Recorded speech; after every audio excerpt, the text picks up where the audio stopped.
les indispensables avant de se lancer en bourse. Conseils et critères de sélection des actifs. 13. Respectez votre cercle de compétences. N'investissez que dans des entreprises que vous comprenez bien. Cela paraît être une évidence, mais beaucoup de gens ignorent cette règle. Ils pensent à tort qu'ils laisseront filer des opportunités s'ils restreignent leur champ d'investissement. C'est suffisamment difficile de valoriser une entreprise que l'on comprend bien. N'essayez même pas de valoriser une entreprise que vous ne comprenez pas. Vous n'y arriverez pas. Warren Buffett avoue ne pas comprendre les entreprises de technologie informatique. C'est pour cela qu'il n'investit pas dans de telles entreprises, même si nombre d'entre elles ont été des succès phénoménaux, Microsoft dans les années 1990, Google dans les années 2000, plus récemment, Apple. 14. Investissez dans des entreprises simples à comprendre. J'investis dans des entreprises tellement merveilleuses qu'elles peuvent être gérées par un idiot. Car tôt ou tard, ça arrivera. Warren Buffett. Investissez dans des entreprises simples à comprendre et simples à gérer. Si l'activité d'une entreprise est trop complexe, restez à l'écart. Vous n'arriverez pas à l'évaluer. 15. Investissez dans des entreprises de qualité. Mieux vaut acheter une entreprise extraordinaire à un prix ordinaire qu'une entreprise ordinaire à un prix extraordinaire. Warren Buffett. Vous n'avez pas un pistolet sur la tempe. Rien ne presse. Soyez patient et investissez dans des entreprises de grande qualité lorsque leurs prix deviennent raisonnables. Vous prendrez moins de risques tout en obtenant de meilleurs résultats. Veillez seulement à ne pas payer trop cher. 16. Investissez dans des entreprises résistantes aux crises. Investissez dans des entreprises qui ont démontré leur capacité à résister, voire croître, en période de crise économique. 17. Concentrez vos investissements sur des entreprises qui ont un avantage compétitif durable. Le capitalisme est un système fondé sur la concurrence. Si une entreprise fait des bénéfices plus élevés que la moyenne, soyez assurés que plein de gens très intelligents, avec de l'argent, vont se lancer à l'assaut de la forteresse pour mettre la main sur une partie du trésor. Sans un avantage compétitif durable et clairement identifiable, ce n'est qu'une question de temps. Quelques exemples d'avantages compétitifs. Avantage par la marque, exemple, Louis Vuitton, Hermès, Apple, Coca-Cola. Avantage par la taille, qui se traduit par un fort pouvoir de négociation avec ses fournisseurs, exemple, McDonald's, Walmart, et des économies d'échelle, exemple, Dell.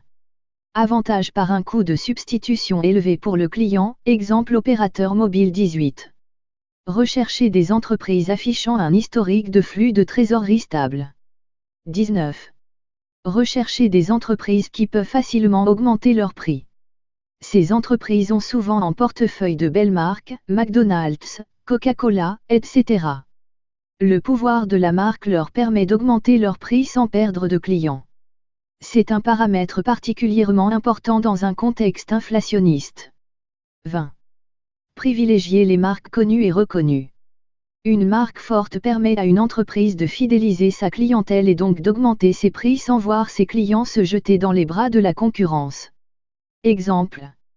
Coca-Cola, McDonald's, Starbucks, etc. 21. Privilégiez les entreprises qui vendent des produits de nécessité. Exemple. Dentifrice, shampoing, agroalimentaire, etc. 22. Moins l'entreprise a besoin de capital, mieux c'est rechercher des entreprises qui n'ont pas besoin de réinvestir beaucoup de capital pour poursuivre leur croissance. Exemple. Google. Contre-exemple. Amazon, Air France. 23.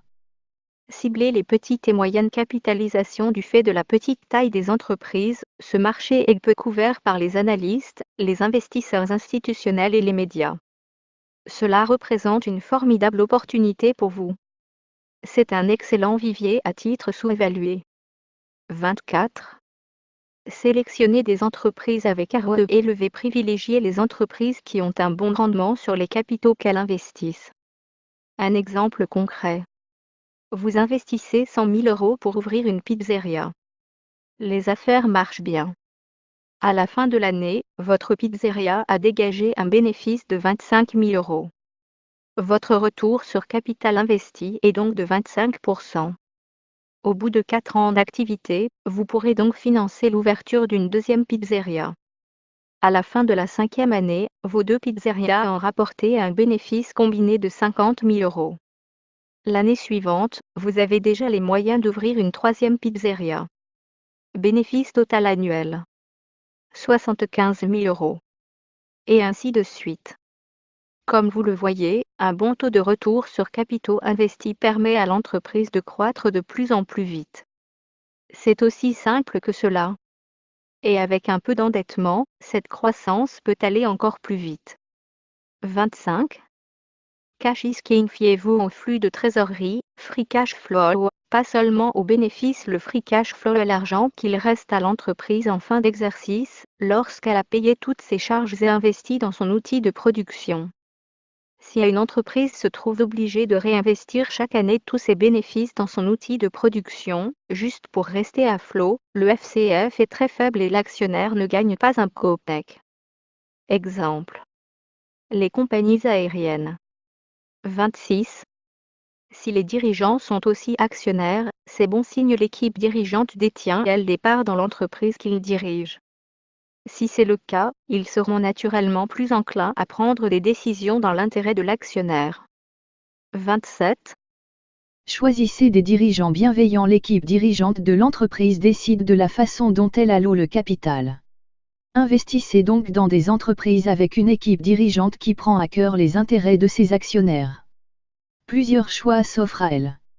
Réinvestir les bénéfices pour développer l'entreprise, ouvrir de nouvelles boutiques, acheter de nouvelles machines, investir en R&D, racheter des concurrents, etc.